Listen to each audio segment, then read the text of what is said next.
होता सबसे परहिषि। ओम श्री परमात्मने नमः।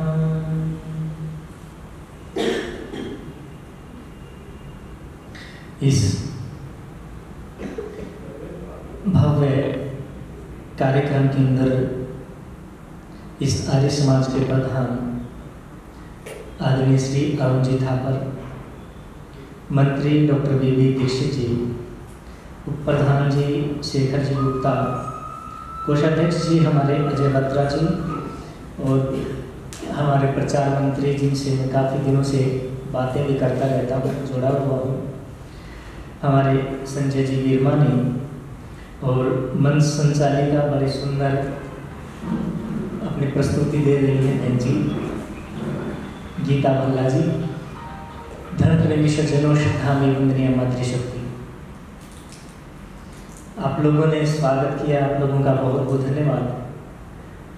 मुझे याद आ रहा था वो समय जब स्वामी दयानंद जी जगह जगह जाकर के और लोगों को ये समझाने का प्रयास कर रहे थे कि हमें अपनी वैदिक संस्कृति की तरफ वापस लौटना पड़ेगा।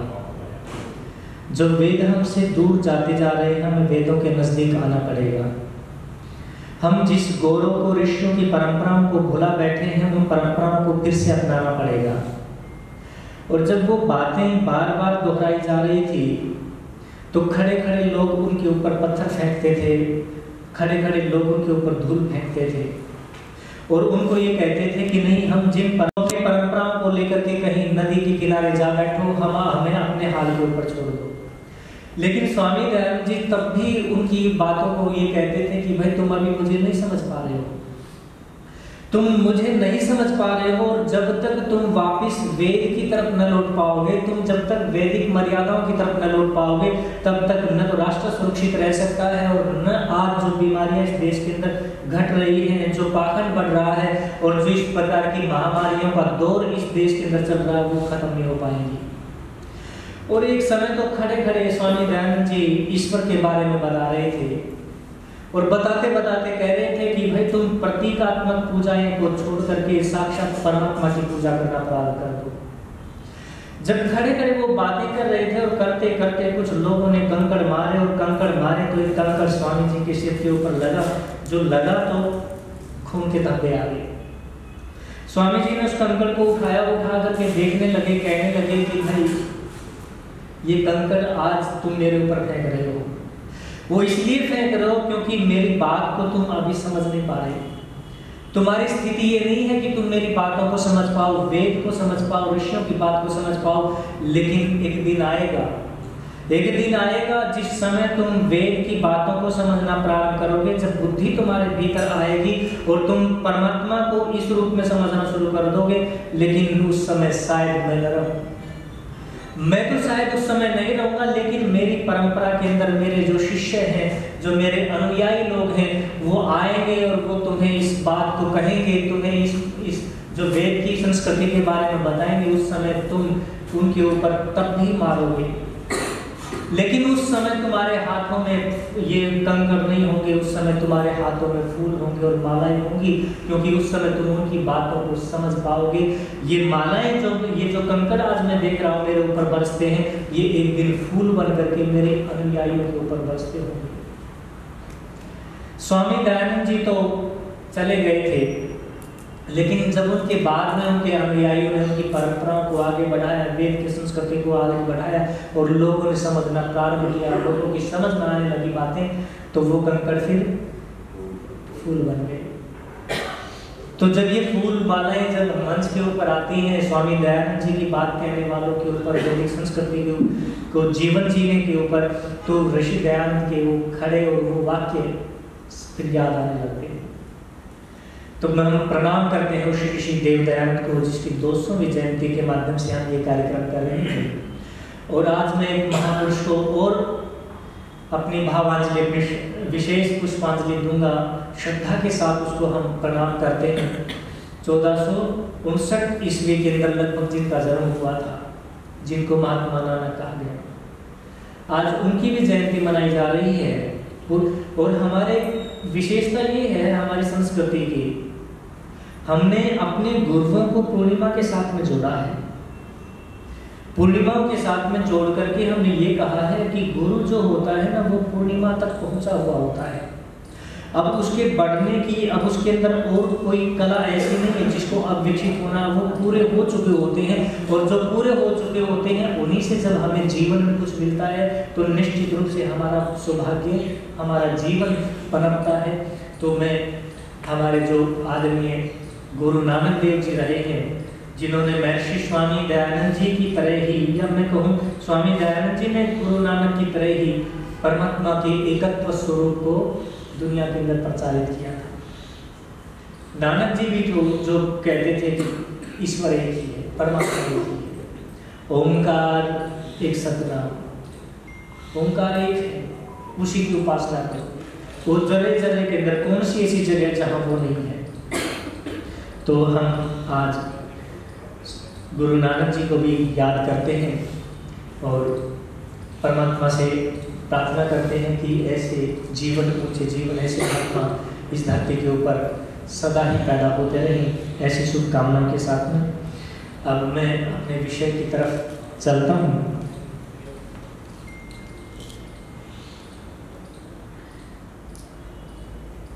धर्म और ईश्वर।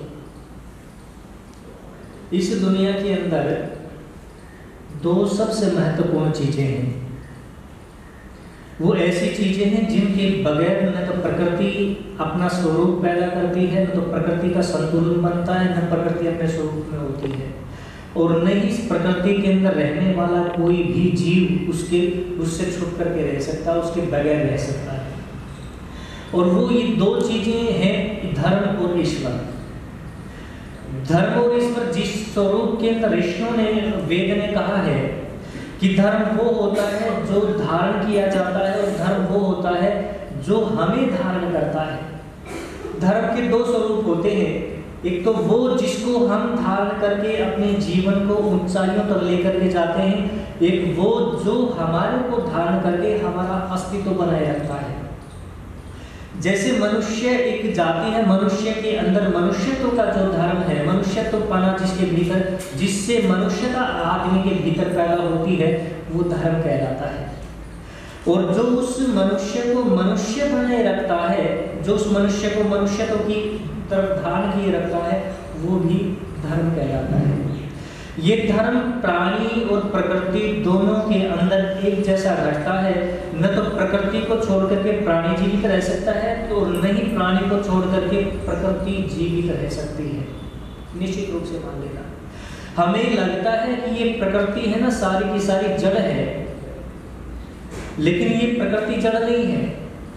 ये भी एक धर्म को धारण किए हुए है, और इस प्रकृति को भी किसी धर्म ने धारण किया हुआ है। दोनों चीजें वहां बिगड़ती हैं।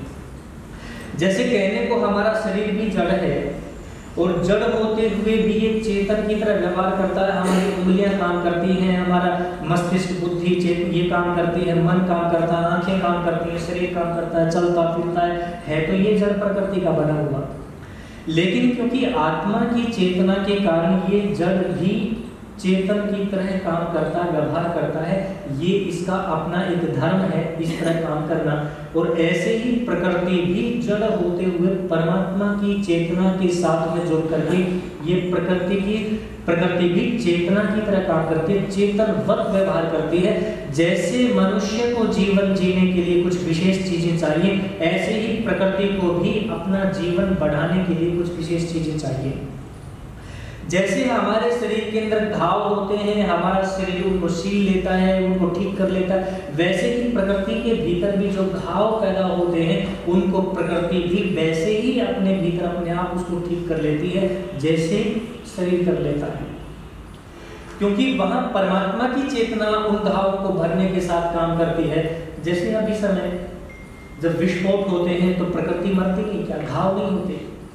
जब बड़े बड़े युद्ध होते हैं, जब इसके अंदर तरह तरह के ये जो अभी धुआं धूल ये सब चीजें हो रही हैं, अब आपको दिखता है सूरज भी निकलना बंद हो जाता है, दिखना बंद हो जाता है, प्रकृति के अंदर एक ऐसा विकार पैदा होने लगता है जिससे जीव प्राणी बीमार होने लगते हैं, वो मरने लगते हैं।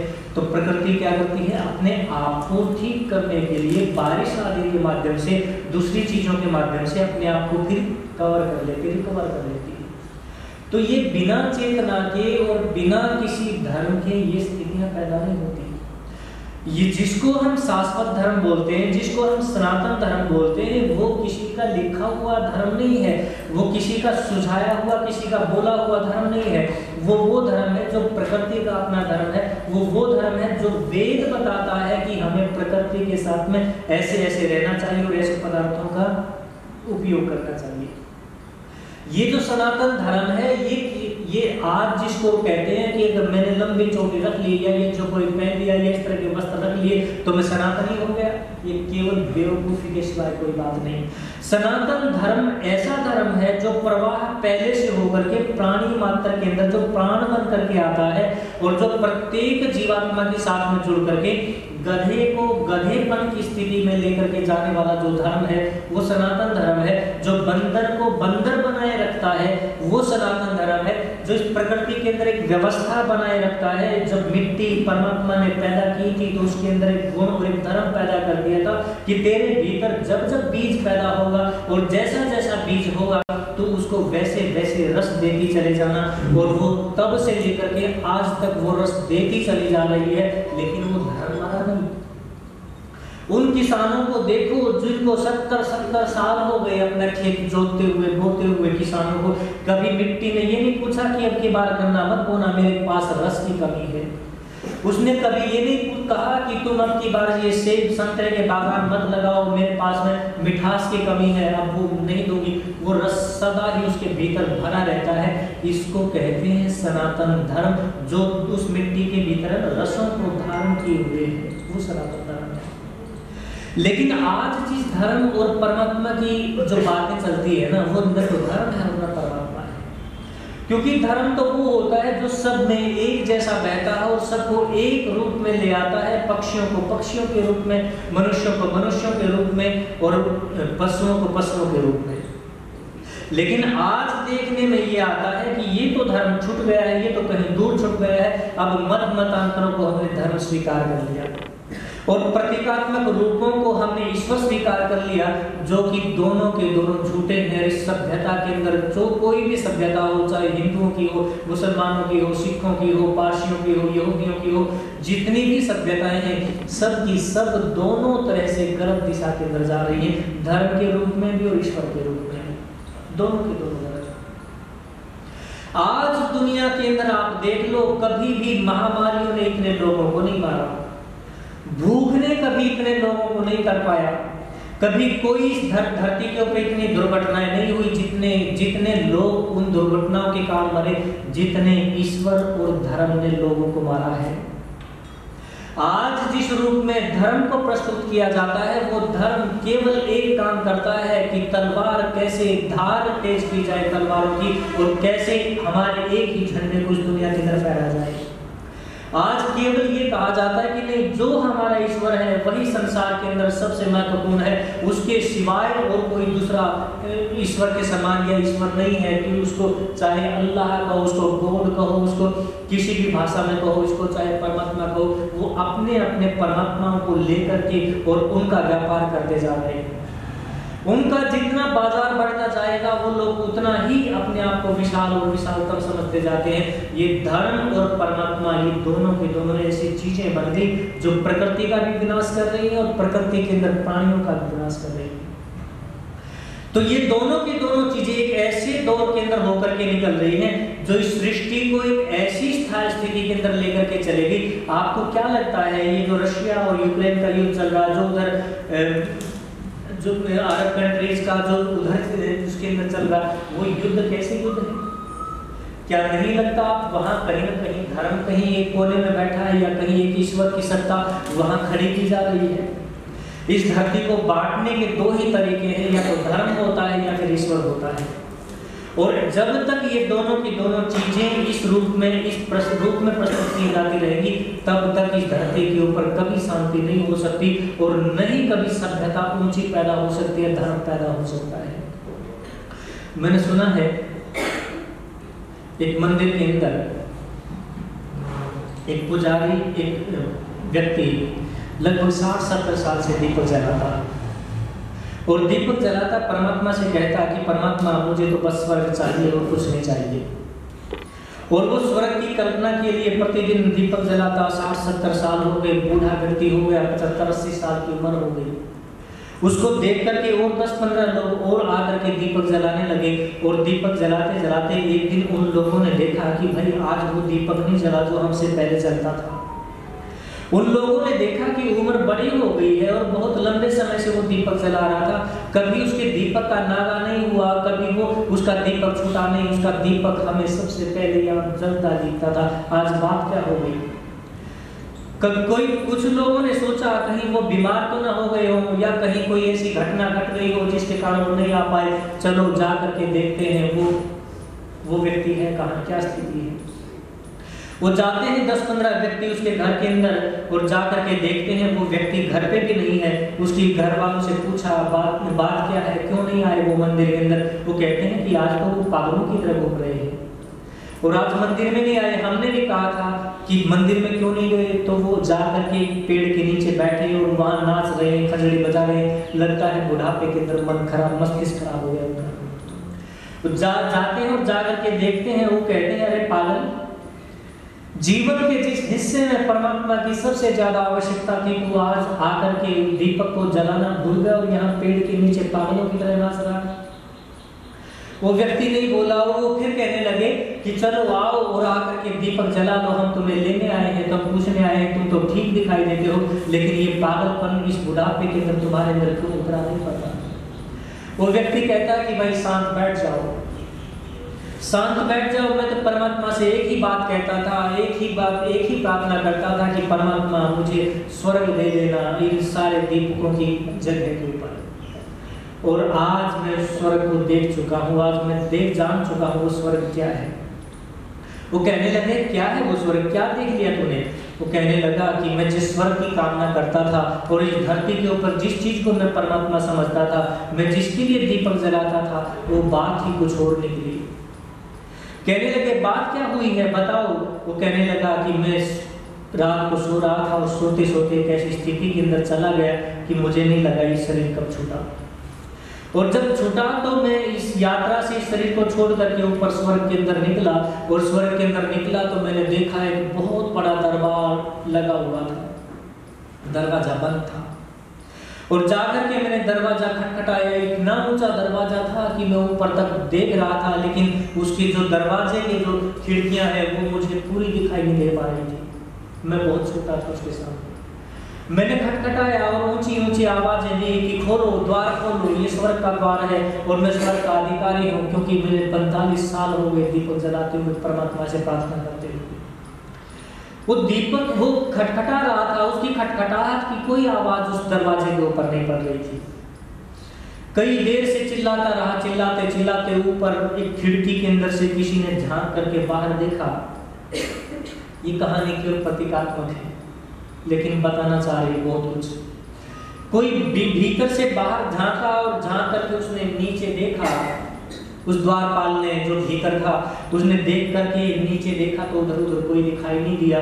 वो नीचे का जो व्यक्ति था जो स्वर्ग चाह रहा था, वो बूढ़ा व्यक्ति, उसने ऊपर की तरफ उठा करके मुंह देखा तो एक बड़ा चेहरा उसके सामने उसकी तरफ इधर उधर देख रहा है। उसकी आंखें चमक रही थी दीपक की तरह। उसने हाथ हिला करके इशारा किया कि भाई दरवाजा खोलो।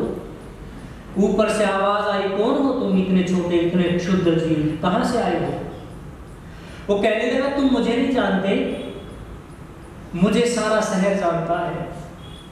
मैं इस शहर के अंदर अकेला वो व्यक्ति हूं जिसका 45 साल तक कोई दीपक बुझा नहीं परमात्मा के द्वार के ऊपर, मंदिर की दहलीज के ऊपर। क्या तुम मुझे नहीं जानते? इस शहर के सब बड़े बड़े लोग जानते हैं, और मैं परमात्मा से स्वर्ग के लिए प्रार्थना करता हूँ। आज मैं स्वर्ग के द्वार पर खड़ा हूँ तो तुम पूछते हो कौन हूं मैं? वो कहने लगा मैं नहीं जानता, कहां से आए हो बताओ तुम। वो कहने लगा कहां से आए हो? तुम नहीं जानते मथुरा को? मैं मथुरा वृंदावन का पुजारी रहा हूँ। कौन सी मथुरा, कहाँ है ये मथुरा? वो पूछने लगा द्वारपाल। कहाँ है मथुरा? उसने कहा कि मैं इस पृथ्वी से के अंदर, भारत के अंदर। ये भारत कहाँ है? ये कौन सी जगह है भारत? वो कहने लगा भारत, भारत तो नहीं जानते, जहाँ ऋषि पैदा हुए हैं, जहाँ राम और कृष्ण जैसी आत्माएं पैदा हुई हैं। कहने लगा नहीं, मैं किसी भारत को नहीं जानता। क्या तुम धरती को भी नहीं जानते? वो कहने लगा कौन सी धरती की बात करते हो तुम कौन सी धरती की बात करते हो? जब ये बातें कहने लगा तो वो जो पुजारी खड़ा खड़ा था वो शांत होने लगा और ऊपर उठ करके ये देखने लगा। वो कहने लगा क्या तुम धरती को भी नहीं जानते? तो जो धरती को नहीं जानता वो मुझे कैसे जानता हूँ? वो उसके भीतर जो उसका आदमी का एक अहंकार होता है, आदमी का एक वजूद होता है। आदमी सोचता है कि नहीं मैं फैला हुआ हूँ, एक व्यक्ति, एक व्यापारी ये सोचता है कि ये जो अगर नगर के लोग मुझे जानते होंगे मैं क्योंकि यहाँ प्रसिद्ध हूँ, लेकिन अगर नगर से जब थोड़े सा और बाहर पटियाला के अंदर, आप लुधियाना के अंदर निकलोगे तो लुधियाना के अंदर आपका कोई खास अस्तित्व दिखाई नहीं देगा। और लुधियाना को भी छोड़ो, पंजाब के अंदर आप पूछोगे कि कोई है, कोई भिरमानी जी जो वहाँ प्रचार मंत्री है, तो कहेंगे नहीं जानते कौन है वो, होगा क्या? आप पंजाब की बात छोड़ो और आप थोड़ा सा दूर तक जाओ, इस भारत के अंदर कौन भिरमानी को ढूंढने फिरेगा? यहाँ उसका अस्तित्व एक कण के बराबर है, वो पड़ा हुआ है तो भी कोई नहीं जानता, वो है तो भी कोई नहीं जानता। उसको भी ऐसा ही लगा क्या मेरा अस्तित्व कुछ भी नहीं, क्या मैं कुछ भी नहीं जिसको मुझे द्वारपाल नहीं जानता? वो द्वारपाल कहने लगा घबराओ मत, मुझे लगता है कि तुम किसी सौर मंडल से आए हो। जब सौर मंडल से उसने कहा तो उसकी बुद्धि चकरा गई उस पंडित, उसके पुजारी की, सौर मंडल से। अब वो विस्तार थोड़ा सा बता रहा है और वो विस्तार आप स्वयं भी हम भी जानते हैं, तो हमें ये बोध होने लगता है कि हाँ निश्चित रूप से हम कहाँ पड़े हुए हैं। हम अपनी धरती के वजूद को देखें, हमारे सौर मंडल के अंदर बहुत छोटी दिखाई देती है। सूर्य से 13 लाख गुना छोटी पृथ्वी है हमारी, 13 लाख गुना छोटी। सूर्य के ऊपर, सूर्य का प्रकाश जब पृथ्वी के ऊपर आता है 3 लाख किलोमीटर पर सेकंड की गति से जब दौड़ता हुआ आता है तो उसको भी लगभग 8.5 मिनट का समय लगता है, 8 मिनट 22 सेकंड। तो वो कहते हैं कि ये सौर मंडल के अंदर अभी हमारे वैज्ञानिक है ना, इस सौर मंडल की पूरी पृथ्वियों को नहीं गिन पाए। पूरे के पूरे जो एस्ट्रॉइड घूम रहे हैं, पूरे के पूरे जो ग्रह उपग्रह घूम रहे हैं, उनकी गणना नहीं कर पाए। बृहस्पति के चारों तरफ कितने एस्ट्रॉइड घूम रहे हैं। हमारे ऋषियों ने कभी कहा था, त्रेता काल के अंदर एक समय गणना की थी, वो कहते हैं कि हमारे सौर मंडल के अंदर छोटी और बड़ी कुल मिलाकर के लगभग 27 लाख पृथ्वियां हैं। कभी उनके अंदर कितनी ही ऐसी जो सौर मंडल से बाहर जो छोटे छोटे टुकड़े बोलते हैं उनका पार्ट हो रहा, उनका पिंड गिर रहे हैं, वो उनका पिंड भी हमारे सौर मंडल का एक हिस्सा है। उनकी गणनाओं को लगाओ तो लगभग 27 लाख उस समय की बात कही थी। आज के वैज्ञानिक तो उनकी गणना भी नहीं कर पाए हैं कितने कुल मिलाकर के। वो कहते हैं कि इस सूर्य के बाद में जो हमारा दूसरा पास का सूर्य है, बहुत नजदीक का जो सूर्य है, उसके पास में अगर प्रकाश वर्ष की गति से 3 लाख किलोमीटर पर सेकंड की गति से अगर हम चलते हैं तो लगभग 4.5 साल लगते हैं दूसरे सूर्य तक पहुंचने में, 3.5 लाख पर सेकंड की गति से। और वो कहते हैं इससे आगे और हमारा सूर्य जिस आकाश गंगा के अंदर है उसके अंदर वैज्ञानिक तो कहते हैं कि 100 खरब सूर्य हैं। उनका सौर मंडल कितना बड़ा होगा पता नहीं, उनका अस्तित्व कितना बड़ा होगा पता नहीं। उनकी गणनाएं हैं, वो जो पृथ्वी के सौर मंडल को नहीं गिन पाए हैं, सूर्य के हमारे सौर मंडल के सौर मंडल को नहीं गिन पाए, तो उस आकाश गंगा के अंदर कैसे जा पाएंगे वो। लेकिन फिर भी वो एक अंदाजा लगाते हैं, फिर भी वो उनका एक गणित काम करता है। वो कहते हैं कि हमारी जो ये आकाश गंगा है, उस आकाश गंगा का व्यास भी जो है वो लगभग 115 लाख प्रकाश वर्ष का है। अर्थात सूर्य की किरणें 3 लाख किलोमीटर पर सेकंड की गति से इधर से उधर जाएं तो उनको लगभग 115 लाख साल लगते हैं एक आकाश गंगा के इस छोर से उस छोर तक जाने के अंदर। वो कहता है द्वारपाल, क्या तुम कौन सी आकाश गंगा के अंदर कौन से सौरमंडल के प्राणी हो, इतने छोटे हो, तुम मुझे दिखाई भी नहीं देते, तुम कहां से आए हो, बता तो दो, कौन सी आकाश गंगा की बात कर रहे हो तुम।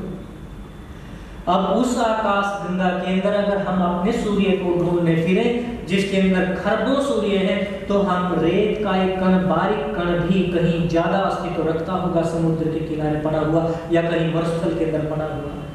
हमारा सूर्य अस्तित्व नहीं रखता आकाश गंगा के अंदर। तो उसके बाद हमारा वेद कहता है कि ऐसी ऐसी जो आकाश गंगा 110 अरब साल, 110 लाख साल जिसको पार करने में सूर्य के किरणों को लग जाते हैं, ऐसी ऐसी अरबों आकाश गंगाएं मिल करके एक अवंतिका बनाती है। एक अवंतिका, अरबों आकाश गंगा, अरबों आकाश गंगा इकट्ठी होती हैं, उनका एक सर्कल बनता है, उनकी एक संरचना बनती है, व्यूहन बनता है, उसको एक निहारिका बोलते हैं। और ऐसी ऐसी कहते हैं कि लगभग 2.5 अरब निहारिका, 2.5 अरब अवंतिकाएं मिलकर के एक निहारिका बनाती हैं। उस निहारिका के अंदर अवंतिका का कोई अस्तित्व दिखाई नहीं देता, रेत के कण के बराबर दिखाई देती है। उस अवंतिका के भीतर एक आकाश गंगा का अस्तित्व रेत के कण के बराबर दिखाई देता है। उस आकाश गंगा के अंदर एक सौर मंडल का अस्तित्व एक रेत के कण के बराबर दिखाई देता है। ये कहते हैं कि ये जो निहारिका है जिसके अंदर अरबों खरबों अवंतिकाएं हैं, ये एक परमात्मा की सृष्टि कहलाती है, एक परमात्मा की सृष्टि। और ये एक सृष्टि ऐसी है, वो कहते हैं कि ऐसी ऐसी तो करोड़ों सृष्टियां हैं परमात्मा की। वेद कहता है कि पादोवस्य भूतानि त्रिपादोवस्य अमृतम दिवी। ये कहते हैं ये परमात्मा की जो रचना है, ये जो संसार है ना सारा परमात्मा का, ये जो सृष्टियां हैं, ये तो परमात्मा के एक पाद में एक हिस्से के अंदर है, बाकी 3 हिस्से तो परमात्मा के अमृत से भरे खाली पड़े हुए हैं, जिनको जाना नहीं गया है, जिनको कहा नहीं गया है, जिनको सुना नहीं गया है। अब ये ऊपर से वो नीचे डालता हुआ अपनी दृष्टि को जब डालता है और डाल करके वो कहता है कि बता तू कहां से आया है, किस परमात्मा की आराधना करता था तू, कौन से परमात्मा को पुकारता था, जिस परमात्मा ने इस सृष्टि को धारण किया है, इतने बड़े विश्व को धारण किया है, उस परमात्मा की तो बात कर रहा है, या कोई और परमात्मा है जो इससे दूर है, इससे हटा हुआ, इसके बगैर कोई परमात्मा है? जो सारी दुनिया जिस परमात्मा को परमात्मा कह रही है ना, वो परमात्मा तो परमात्मा है ही नहीं। हमारे परमात्मा तो, हमारे भगवान तो बहुत छोटे छोटे हैं, दीवारों के अंदर बंद हैं, आलियों के अंदर, झांकियों के अंदर बंद हैं। वो कहीं कहीं चबूतरे बना रखे, उनको ईंटों को मिलाया, परमात्मा का घर बना दिया, चोटियों को थोड़ा सा और लंबा किया, परमात्मा बना दिया। लेकिन जिसको ये द्वारपाल कहता है कि तुम्हारा परमात्मा कैसा है, इतना व्यापक, लेकिन हमारे भगवान तो इतने क्षुद्र हैं, इतने छोटे हैं, वो पंडितों से भी छोटे हैं, पुजारियों से भी छोटे हैं। जिनको सर्दियों में ठंड लगने लगती है, गर्मियों में सर्दी लगने लगती है, उनके लिए व्यवस्थाएं की जाती हैं, कभी एसी की, कभी गर्म पानी की, और कभी खाने पीने की, कभी उनको आम खाने से दस्त लग जाते हैं, कभी उनको पल्ले में चलाने से कुछ कुछ चीजें हो जाती हैं। तब ऐसे भगवान को जब तुम अपनी आराधना का केंद्र मानोगे, ऐसी ऐसी चीजों को, ऐसे प्रतीकों को जब तुम ईश्वर का स्वरूप दोगे, तो तुम ईश्वर से कितनी दूर चले जाओगे, कितनी दूरी हो जाएगी परमात्मा से आत्मा की। लेकिन यहाँ वो द्वारपाल समझाना चाह रहा, वो कहता है कि भाई तुम लौट जाओ यहाँ से वापिस, द्वार तुम्हारे लिए नहीं खुल सकते, क्योंकि जहां तुमने दीपक जलाया है वहां दीपक की रोशनी यहाँ तक नहीं आ पाई। दीपक जलना चाहिए था तुम्हारे हृदय के भीतर, जहां तुम्हारी आत्मा तुम्हें पुकारती और तुम्हारी आत्मा उस दीपक के साथ पास में बैठती, वो बन सकता था उस इतनी बड़ी दुनिया की जो बादशाह परमात्मा है उसके साथ जुड़ सकता था। वो तुम्हारा दीपक इन दीवारों के साथ बीच में चमका है, इसलिए बहुत छोटा दीपक था। अब वो खड़ताल बजा रहा है, वो व्यक्ति बैठा बैठा, वो 70, 75, 80 साल का व्यक्ति, जिसने दीपक, वो कहता है कि अभी मुझे दीपक जलाने की जरूरत नहीं है। मैं जिस स्वर्ग की कल्पना करता था, अब वो स्वर्ग मुझे सब तरफ दिखाई देता है। मैं जो संगीत गाता था, अब देखो मैं पेड़ के नीचे बैठा खंजड़ी बजा रहा हूँ, अब पेड़ को हवाएं हिला रही हैं, उसकी जो पत्तियां हैं वो बोल रही हैं, तो भी मुझे परमात्मा का राग सुनाई देता है। और मुझे लगता है ये जो पक्षी ऊपर चहचहाते हैं, ये पक्षी भी मेरे साथ गीत गा रहे हैं। तो मैं अब किस परमात्मा को, जिस परमात्मा की मैं अभी तक स्तुति करता था, वो बहुत छोटा परमात्मा था, अब मैं जिस परमात्मा को जान चुका हूँ वो परमात्मा व्यापक परमात्मा है, उसी को तो परमात्मा कहा है। जिस परमात्मा के लिए लोग भटकते जा रहे हैं, तीर्थों की यात्रा करते जा रहे हैं, काबा, काशी, इधर उधर भागते जा रहे हैं, दौड़ते जा रहे हैं, वो दौड़ किसी की विफल नहीं हुई है। यहाँ से हरिद्वार जाते हैं, हरिद्वार पुण्य करते हैं, पता नहीं पुण्य भी उनके 2 कौड़ी के चिप लगा देते हैं, उसके अंदर इंस्ट्रूमेंट के अंदर वो बोलता है गायत्री मंत्र, उसके साथ में आहुतियाँ डलती रहती हैं, यंत्रों से आहुतियाँ डलती रहती हैं। वो कहते हैं कि 1 लाख गायत्री मंत्रों की आहुतियाँ दे दी, झूठी आहुतियाँ, झूठे परमात्मा को। वहां से आगे चलते हैं, नहीं यहाँ शायद छोटा कम परमात्मा हो, फिर काशी की तरफ, फिर काबा की तरफ, फिर आगे आदमी भटकते भटकते वापिस वहीं आ बैठता है, लेकिन आदमी को शांति नहीं मिलती। और शांति नहीं मिलने का सबसे बड़ा कारण यह है कि आदमी गलत दिशा के अंदर जा रहा है। परमात्मा के लिए तो हमारे वेद शास्त्रों ने भी कहा है, हमारे सब महापुरुषों ने कहा, परमात्मा अगर तुमने संसार को पाना है तो बाहर की तरफ दौड़ो, और अगर तुमने परमात्मा को पाना है तो बाहर की सब दौड़ छोड़ करके अपने भीतर की यात्रा शुरू कर दो। अगर तुम्हारी यात्रा भीतर की तरफ ठीक ठीक होती चली जाएगी, हृदय तक अगर तुम पहुंच पाओगे, आत्मा तक तुम पहुंच पाओगे, तो तुम्हें सामने ही परमात्मा भी दिखाई देगा, नहीं तो बाहर किसी को कोई परमात्मा ढूंढने से नहीं मिला और न मिल सकेगा। सीधी तो अजीब बात तो ये हो गई, एक चित्रकार खड़ा है परमात्मा के मंदिर के अंदर, भगवान के मंदिर के अंदर, बड़ा विशाल मंदिर है, बहुत दूर दूर तक ख्याति फैली है, लोग आते हैं, परमात्मा को रिश्वत देते हैं, कोई सोने की, कोई चांदी की, कोई पैसों की, कोई हीरे जवाहरातों की, कोई किसी प्रकार की, कोई किसी प्रकार की। वो आता है चित्रकार मंदिर में, आकर के हाथ जोड़ता है, और हाथ जोड़ करके कहता है कि भगवान बड़ी मुश्किल से समय लगा है कि यहाँ आज भीड़ नहीं है, आपसे मेरे हृदय के अंदर, मेरे भीतर एक संशय पैदा हो गया, और संशय ये है कि कभी कभी मुझे ये लगने लगता है कि तू बड़ा है या मैं बड़ा हूँ। परमात्मा, मैं भी चित्रकार हूँ और तुम भी चित्रकार हो, तुमने भी ऐसे चित्र, अनोखे चित्र बनाए, अनूठे चित्र बनाए हैं। तुम्हारे चित्र देखो कहाँ कहाँ मनुष्यों के रूप में मैं स्वयं तुम्हारी रचना हूँ। कितनी सुंदर तितलियां, भंवरे बना दिए, पक्षी बना दिए, पशुओं की दुनिया बना दी, एक भी पशु ऐसा नहीं जो दूसरे से मिलता हो। कैसी कारीगरी है तुम्हारी, कैसी चित्रकारी है तुम्हारी। मैं तो देखता हूँ मोर की गर्दन के ऊपर देखता हूँ तो ऐसे रंग 17-18 रंग दिखाई देते हैं, जो देखने से तो दिखते हैं, नहीं देखने से नहीं दिखते हैं। तितलियों के रंगों को नहीं गिन पाता हूँ। परमात्मा, मैं निश्चित रूप से मानता हूँ अनूठे कलाकार हो तुम, लेकिन परमात्मा कलाकार मैं भी हूँ, चित्रकार मैं भी हूँ। मेरी भी बनाई हुई मूर्तियां बड़ी दूर दूर तक जाती हैं। मंदिरों के अंदर जो बड़े बड़े आलीशान मंदिर हैं उनके अंदर मेरी ही मूर्तियां रखी गई हैं। यहाँ भी, विदेशों के अंदर भी सागर पार चली गई मेरी मूर्तियां। परमात्मा, मैं भी चित्रकार हूँ, लेकिन कभी कभी मुझे ये लगने लगता है कि तू बड़ा चित्रकार है या मैं बड़ा चित्रकार हूँ। वो फिर घुटनों के बल आ जाता है। वो चित्रकार कहता है क्षमा करना मेरी इस बात को, मैं पहले ही क्षमा मांगना चाहता हूँ, लेकिन संशय इसलिए है कि तुम चित्रकार हो, मैं भी चित्रकार हूँ, तुम्हारी रचना मैं हूँ, मेरी रचना तुम हो, मेरी रचना तुम हो।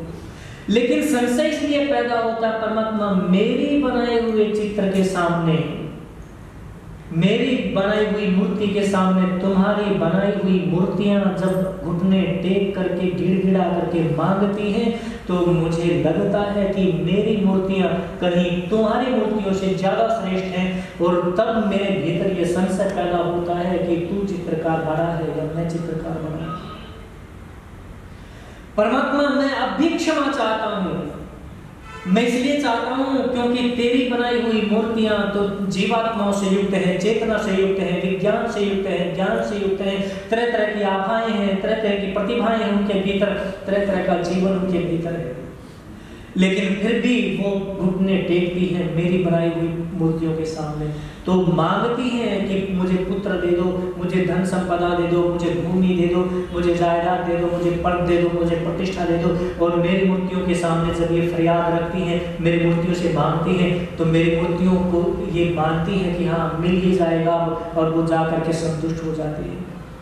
इसलिए परमात्मा, मुझे ये लगने लगता है कि हाँ तेरी बनाई हुई मूर्तियां मेरी बनाई हुई मूर्तियों से श्रेष्ठ नहीं है, क्योंकि जो झुकता है वो छोटा होता है, जो गिड़गिड़ाता है वो छोटा होता है, जो मांगता है वो छोटा होता है, और जो देने वाला है वो सदा ही बड़ा होता है। इसलिए जो परमात्मा को इस रूप में जो मानते हैं, गुरु नानक देव से जब कहा गया था, वो कहीं मस्जिद के अंदर लेटे हुए, मन उसके अंदर चौराहे के ऊपर, चबूतरे के ऊपर लेटे हुए थे, तो किसी ने, मुल्ला ने आकर के कहा अपने पैरों को इधर कर लो, दूसरी तरफ।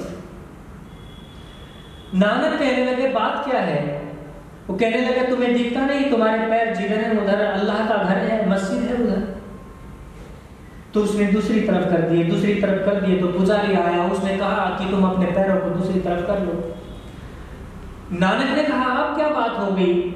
उसने कहा तुम्हें दिखता नहीं, उधर मंदिर परमात्मा का घर, ईश्वर का घर, तुम्हारे पैर उधर की तरफ हैं। वो नानक कहने लगा कि भाई मैं तो लेट गया हूँ, अब तुम ऐसा करो, जिधर परमात्मा का घर नहीं है, जिधर परमात्मा नहीं है, तुम स्वयं उधर मेरे पैरों को कर दो, मुझे नहीं पता किधर परमात्मा नहीं है। तो जिस व्यक्ति के भीतर परमात्मा के प्रति ये अगाध श्रद्धा पैदा हो जाती है, जो जर्रे जर्रे के अंदर परमात्मा के अस्तित्व को स्वीकार करने लगता है, तो निश्चित मानव वो परमात्मा को थोड़ा जानता है, और जो परमात्मा को ऐसा नहीं जानता, वो परमात्मा को निश्चित रूप से नहीं जानता। जो परमात्मा को एक देशी मानता है, जो परमात्मा को स्थानीय मानता है। पत्थरों की बात क्या है? पत्थरों के अंदर क्या नहीं होता? प्रकृति के किस हिस्से के अंदर क्या नहीं होता? इसके अंदर सतोगुण, रजोगुण और तमोगुण तीनों गुण से युक्त होकर के प्रकृति बनी है। उस पदार्थ के अंदर, उस वस्तु के अंदर आप जो ढूंढोगे वही मिलेगा। पत्थर वही है। आप पत्थर को तराश करके उसको कृष्ण बना दो, आप पत्थर को तराश करके दुर्गा बना दो, आप पत्थर को उसी को तराश करके कंस बना दो या उसको रावण बना दो, पत्थर के ऊपर कोई प्रभाव नहीं पड़ता। केवल आदमी के भीतर जो कला है, उस कला को जब वो छेनियों के साथ, हथौड़ियों के साथ जब चोट देता है, तो उसके भीतर जो स्वरूप बैठा है वो निकलता है। वो तो मेरा भी स्वरूप निकल सकता है, वो तो किसी कुत्ते का भी निकल सकता है, वो किसी भी प्राणी का निकल सकता है, क्योंकि ये अस्तित्व जितना भी परमात्मा का बनाया हुआ है, उसमें सारे जगत की मूर्तियां स्थापित हैं। वहां एक अकेले परमात्मा की मूर्ति नहीं, सारे जगत की है। आप किसी को उठा लो, आप उसमें भावना दे दो, किसकी भावना दोगे, उसी की मूर्ति बाहर निकल जाएगी। वो तो कलाकार की हथौड़े के ऊपर है। भावनाएं ठीक है, वो अच्छी भावना है तो अच्छा उसका स्वरूप निकल रहा है, वो अच्छी भावनाएं देते जाओ। हमारे महापुरुष जो हुए उनको महापुरुषों के रूप में आप प्रयोग करते जाओ। लेकिन अगर आपने, हम लोगों ने किसी बेवकूफी के कारण इस प्रकृति के तत्वों के भीतर परमात्मा के अस्तित्व को स्वीकार कर लिया, परमात्मा के स्वरूप को ही वैसा मान लिया, तब परमात्मा के प्रति अपराधी भावना पैदा हो जाती है। क्योंकि हम जिन चीजों को देने वाले हैं, परमात्मा हमसे कोई किसी प्रकार की अपेक्षा नहीं रखता कि कोई व्यक्ति मुझे कुछ दे, कोई व्यक्ति मेरे लिए प्रार्थना करे, कोई व्यक्ति मेरे खिलाफ खड़ा हो जाए, कोई व्यक्ति मुझे कैसा भी कहे, परमात्मा का इसके ऊपर कोई प्रभाव नहीं पड़ता। उसने सृष्टि को एक नियम बनाया है और उस नियम के तहत ये सृष्टि चलती है। वो सृष्टि कभी अपने नियमों को तोड़ती नहीं। उसने जिसको जो धर्म दिया, अग्नि को जलाने का धर्म, वो जलाएगी। कोई शीता उसके भीतर से प्रवेश करके बाहर नहीं निकल सकती। जब जब ये बातें हमारे भीतर ना एक विरोधात्मक भाव पैदा किए जाते हैं कि सीता को ना अग्नि परीक्षा देनी पड़ी। अग्नि परीक्षा क्या? अग्नि के भीतर से होकर के गुजरना पड़ा। इसका मतलब क्या है? अग्नि ने जलाया नहीं, अग्नि ने जलाया नहीं तो क्या अग्नि का जो धर्म परमात्मा ने, अग्नि का जो गुण स्वभाव परमात्मा ने बनाया था, क्या उस स्वरूप को छोड़ दिया अग्नि ने? नहीं। अगर उसने छोड़ दिया तो क्या परमात्मा की जो नियति थी वो नियति बदल दी गई एक तरीके का? नहीं, कभी नहीं बदली जा सकती। परमात्मा के नियम कभी नहीं बदले जा सकते। वो प्रतिज्ञाएं अलग प्रकार की थी, वो जो परीक्षाएं हैं वो अलग प्रकार की। अग्नि परीक्षा का मतलब है कठोर परीक्षाएं होती, कठोर परीक्षा को अग्नि परीक्षा कह देते हैं। लेकिन प्रकृति अपने गुण धर्म स्वभाव को नहीं छोड़ती। इसको धर्म कहा जाता है, सनातन धर्म, जो परमात्मा की व्यवस्था के साथ में बंद करके चलता है और नियमित रूप से चलता है, उसी को धर्म कहलाया जाता है।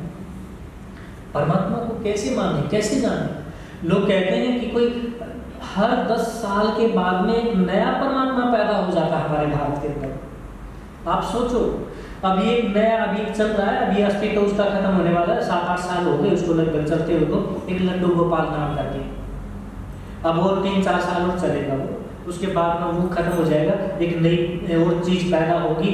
उस चीज से 10 साल पहले एक नया था, उससे 10 साल पहले एक नया था। हर 10 साल के बाद में हमारे अंदर एक नया एक प्रचलन चलता रहता है। वो कहते हैं कि नहीं, ये इसी को मानो, इसी को धर्म मानो, इसी को परमात्मा मानो, और ये चलती चलती आदमी को बेवकूफ बनाती जा रही है। इसीलिए आप देखो, आदमी इतना झूठा हो गया है, आदमी के साथ में उसकी प्रार्थनाएं झूठी हो गई है। एक भी प्रार्थना आप चाहे यज्ञ के ऊपर बैठ करके करते हो, ध्यान संध्या के अंदर करते हो, आप उपासना के भीतर करते हो, कोई प्रार्थना आपकी सुनी नहीं जाती। क्योंकि आप जिसको प्रार्थना कर रहे हैं वो चीज उसके पास में है ही नहीं। प्रार्थनाएं उससे की जाती हैं जिसके सामने, जिसके पास में वो चीज हो। मैं अगर धन की प्रार्थना करता हूँ, किसी से कहता हूँ कि भाई मुझे कुछ धन की आवश्यकता है, उसके पास धन होगा तो ही मुझे देगा। या मैं किसी एक भिक्षुक के सामने जाकर के कहूँ कि मुझे कुछ पैसे दे दो, उसके पास तो खुद नहीं है, वो कहाँ से देगा? इसलिए जब हम परमात्मा स्वरूप मान करके और उसके सामने जब हाथ फैलाते हैं और हम प्रार्थना अपने भीतर से करते हैं, तो कभी हमारी प्रार्थनाएं पूरी नहीं होती। और पूरी नहीं होने का मतलब ये है कि हमारी प्रार्थनाएं झूठी हैं, या वो सामने उसके पास में वो वस्तु ही नहीं है जिसको हम मांग रहे, इसलिए हमारी प्रार्थना पूरी नहीं हुई। नहीं तो प्रार्थना एक ऐसी वस्तु है जो हृदय से निकलती है, और हृदय से जब निकलती है तो निश्चित रूप से वो पूरी हो ही जाती है। और प्रार्थना केवल परमात्मा से की जाती है। दूसरा कोई संसार के अंदर ऐसा व्यक्ति नहीं जो प्रार्थना करने योग्य होता है, क्योंकि बाकी सब चीजें संसार के पुरुषार्थ से पैदा हो जाती है, प्रार्थना से नहीं। प्रार्थना से तो केवल परमात्मा के से मांगी हुई चीजें पूरी होती है। विजयनगर के अंदर एक सत्य घटना घटी थी, मैं उसको कहकर के अपनी वाणी को विराम दूंगा।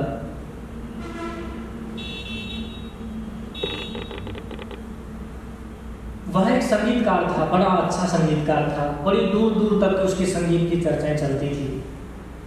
जब वो गाता था, जब वो बजाता था, वीणा बजाता था, तो ऐसा लगता था कि जैसे उसका हृदय उस वीणा के तार के ऊपर आ गया और उसने आकर के सारी की सारी प्रकृति को झंकरित कर दिया। कहते हैं उसके बारे में, जब वो बजाता था तो पशु पक्षी चलते चलते खड़े हो जाते और खड़े होकर के बेसुध हो जाते, न भौंकते थे, न बोलते थे, न चहचहाते।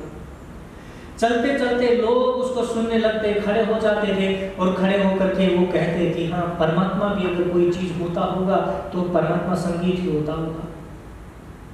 क्योंकि वो संगीत की धुन ऐसी थी, संगीत की जो तरंगें निकलती थी बाहर, वो आदमी को चलते चलते हृदय के ऊपर प्रभाव डालती और विवश कर देती उसको रुकने के लिए और उस संगीत के साथ बंधने के लिए। इतना ऊंचा संगीतकार पूरे नगर के अंदर, पूरे राज्य के अंदर वो अकेला ही था। अब की बार 70 साल का हो गया।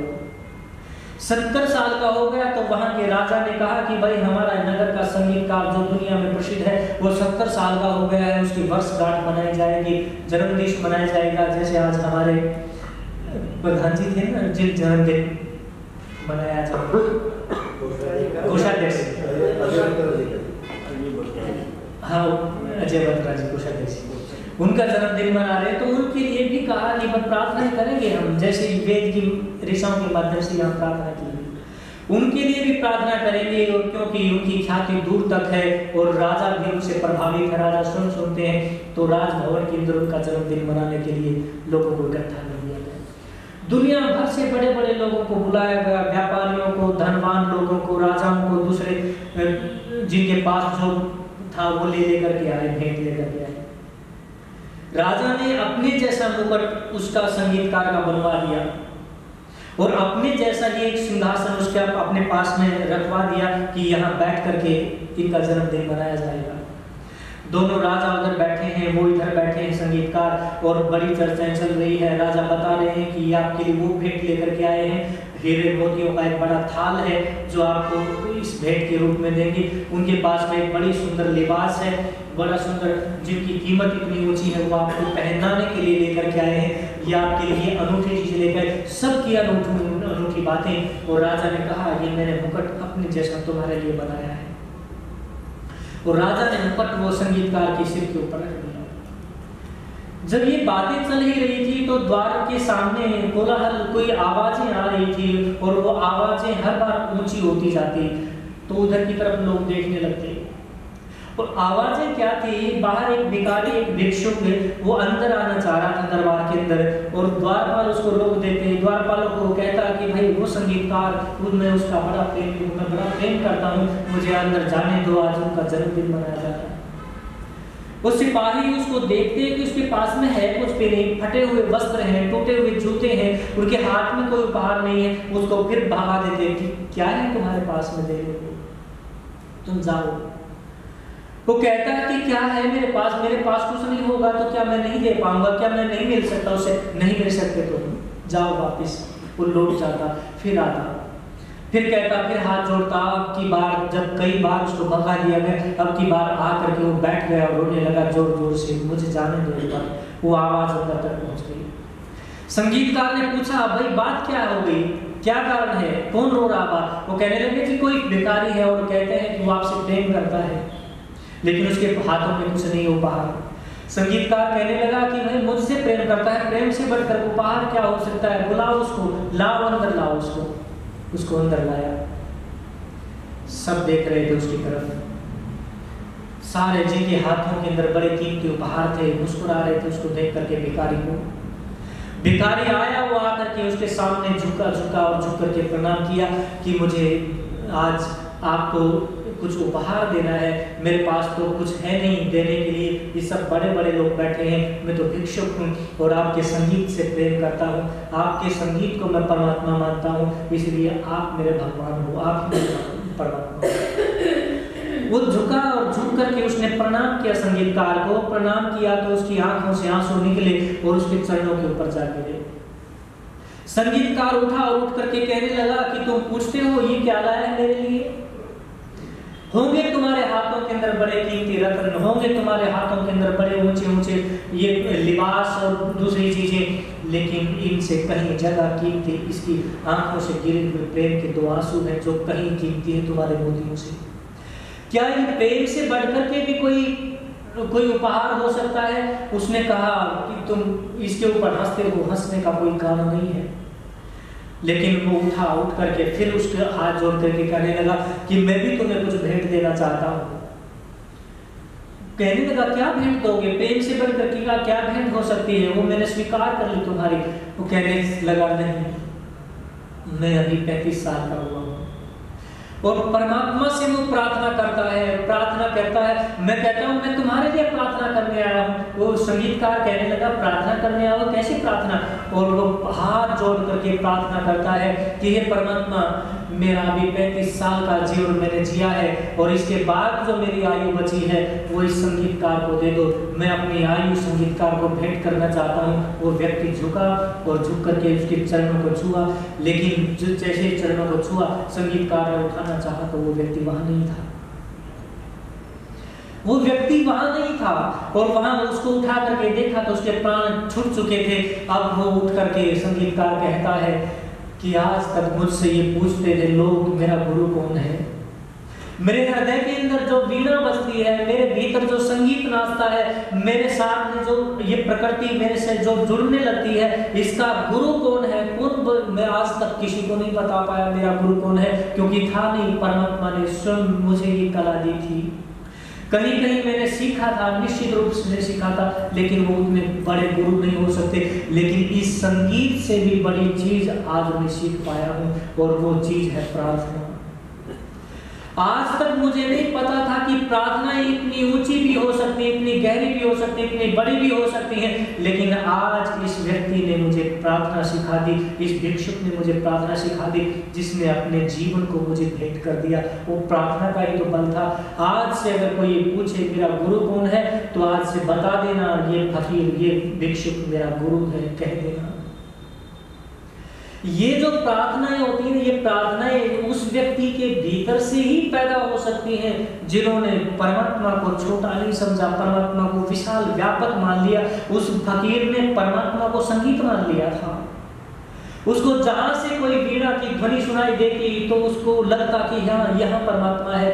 उसको जहां से कोई आवाज, कोई सुरीला गीत सुनाई देता, वो समझता कि यहाँ परमात्मा है। वो भटकता फिरता था उसके पीछे, इसलिए परमात्मा की एक कला को जान गया था कि परमात्मा हर संगीत के भीतर मौजूद है, सही रूप से। इसलिए उस संगीतकार, उस फकीर के भीतर वो परमात्मा पैदा हो सका, उसकी प्रार्थना स्वीकार हो सकी। ऐसी ही प्रार्थनाएं जब हमारे भीतर तब पैदा हो सकेंगी जब हम परमात्मा को हर स्वरूप में पैदा कर सकेंगे, हर स्वरूप में देख सकेंगे।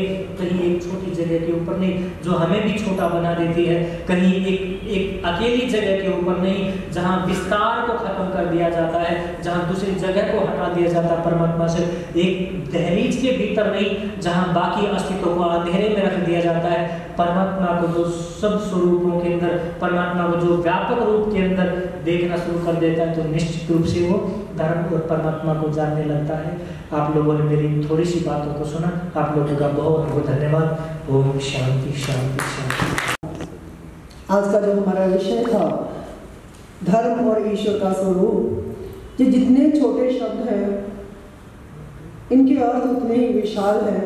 और जैसे जैसे आचार्य श्री वर्णन करते जा रहे थे ईश्वर के बनाए हुए चित्र, हम उस ईश्वर के चित्र के आगे जब गिड़गिड़ाते हैं, मांगते हैं, तो मुझे भी आज कहीं ना कहीं अपनी तुच्छता का एहसास हुआ। आप और हमने आचार्य श्री हमारे अज्ञानता के पर्दे इतने भारी हैं कि शायद धीरे धीरे उसके कपाट खुल रहे थे, उन पर जमी हुई धूल थोड़ी छटी है और आने वाले आपके विषयों में, प्रवचनों में और भी छटेगी। कबीर जी ने कितना सुंदर कहा था ईश्वर को बांधने के बारे में कि कंकर पत्थर जोड़ के मस्जिद नहीं बनाए, ताक्या खुदा बहरा है, कुछ इस प्रकार से था शायद कि कंकर पत्थर जोड़ के मस्जिद नहीं बनाए, तापर मुल्ला बागदे बहरा गया खुदा, कि वो खुदा, वो ईश्वर क्या बहरा है, जिसे बताने के लिए जो हमारी प्रार्थनाएं हैं, जो हमारे भीतर से भी उठे, जैसा कि आचार्य श्री ने कहा, तो भी वो हमारा संपादन, वो हमारा एहसास, वो हमारी प्रार्थना अगर भीतर से भी उठती है तो वो भी उस ईश्वर तक पहुंचती है। उसके लिए कुछ इस तरह से प्रयास करने की इतनी आवश्यकता नहीं होती। पर ये विषय इतने विशाल हैं, इतने बड़े हैं कि चिड़ी चोंच भर ले गई नदी ना घटियो नीर, उस हिसाब से ये इतने विशाल विषय हैं, इतना ज्ञान है।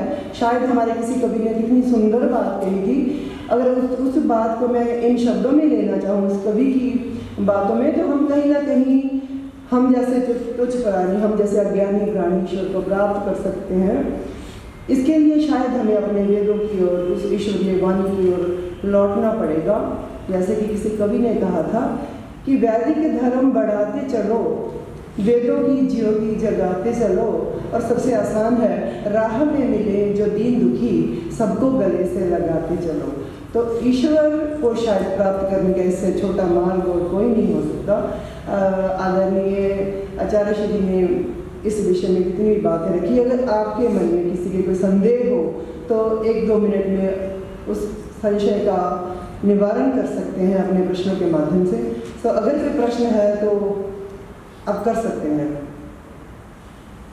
संजय जी का तो रहेगा, मुझे पता था कि हर 10 साल के बाद कुछ ना कुछ नया कोई बाबा समझ लो आ जाता है, धर्म आ जाता है, लोग उसके पीछे चल जाते हैं। फिर 10 साल के बाद, मतलब एग्जाम्पल है, जैसे पहले संतोषी माता जी हैं तो फिर वो ख़त्म हो गया, फिर साईं बाबा जी आए, साईं बाबा जी अब धीरे धीरे जा रहे हैं तो कोई और बाबा जी आ रहे हैं।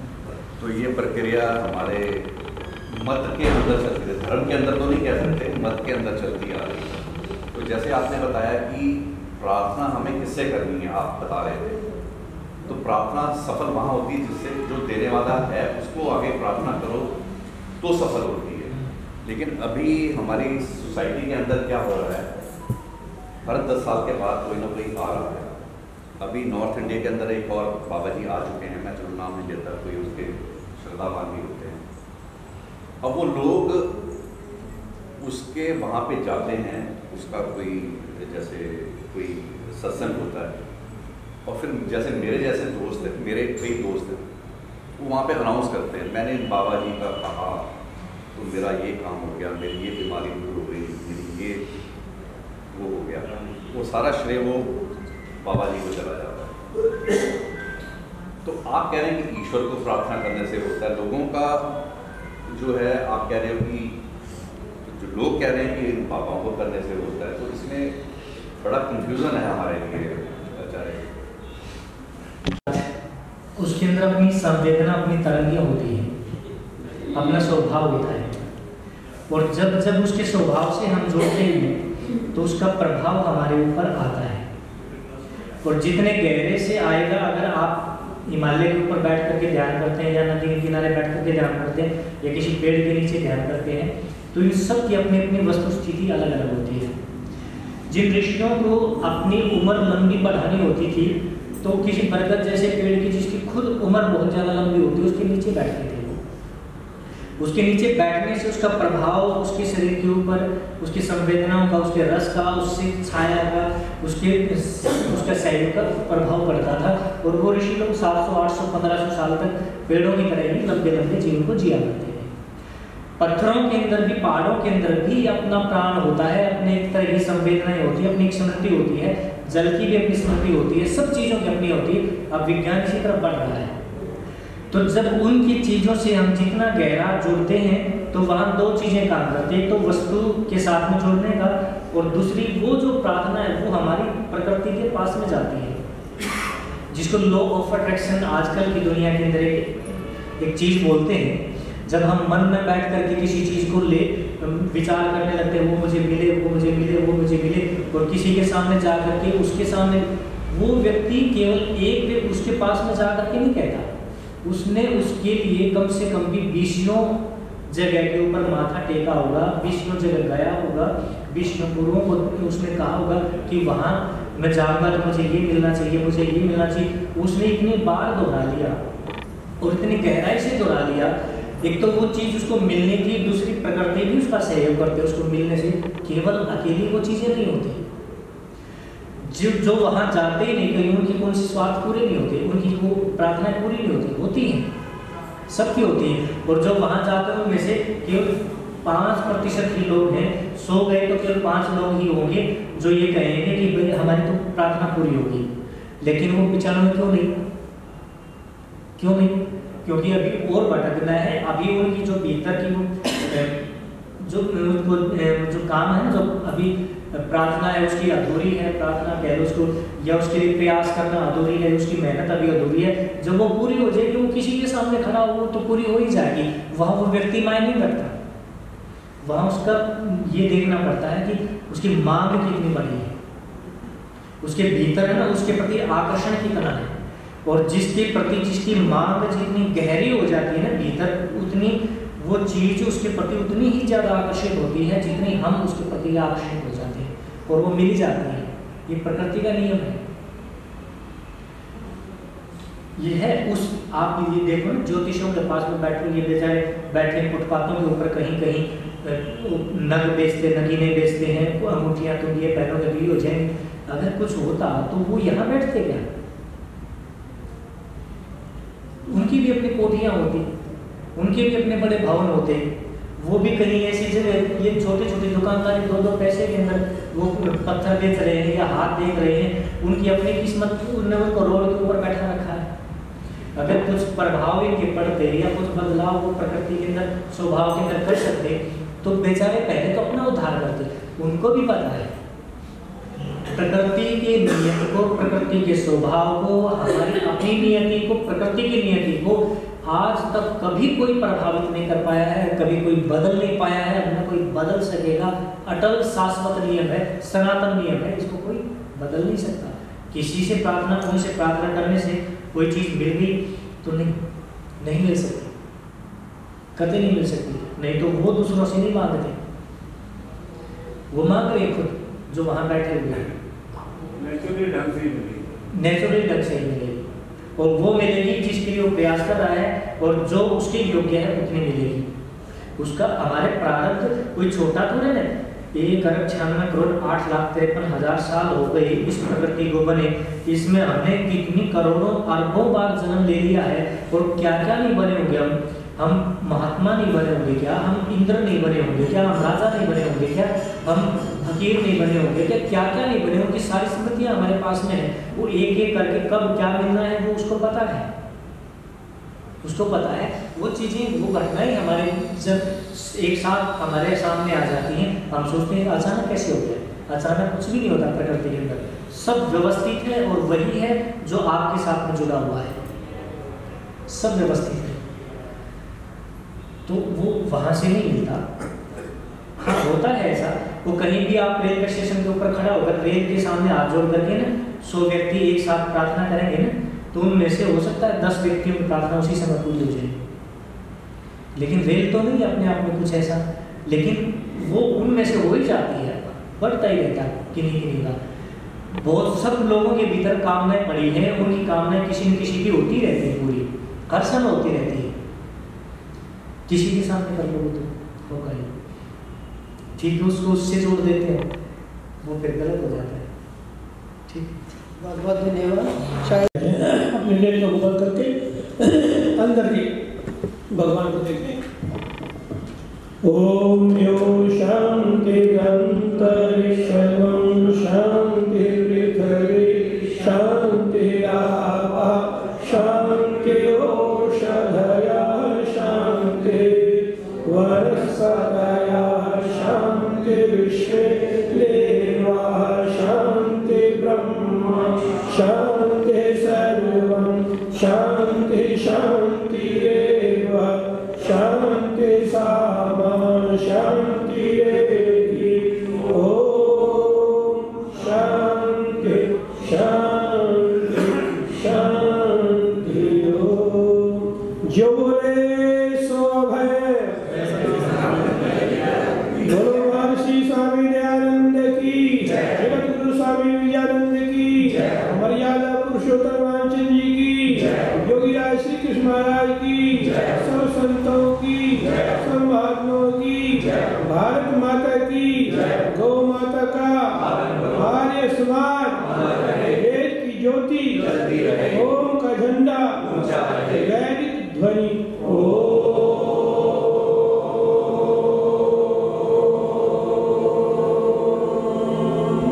ओम हमारा देव है